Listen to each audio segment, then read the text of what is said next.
Mallapur green hills colony. देखिए मीनार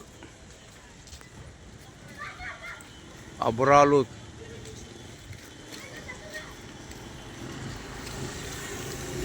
మేఘాల మధ్య మినార్ పైన మేఘాలు కప్పుకున్నాయి మనం చూడొచ్చు। ఇక్కడ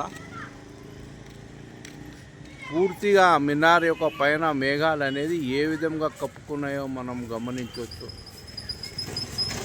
ఇది గ్రీన్ హిల్స్ కాలనీ బయటలోని దృశ్యాలు చాలా ఆకర్షిస్తున్నాయి। ఇవి చాలా చూడండి ఏ విధంగా మేఘాలు కప్పుకున్నాయో ఇక్కడ మనం చూడవచ్చు। మేఘాల మధ్య గ్రీన్ హిల్స్ కాలనీ మినార్ చూడండి చాలా ఆకర్షిస్తున్నది। ఓ వైపు పూర్తిగా మేఘాల పైన చూడండి మేఘాల మధ్య ఈ గ్రీన్ హిల్స్ కాలనీ మొహమ్మదియా మస్జిద్ మనం చూడొచ్చు।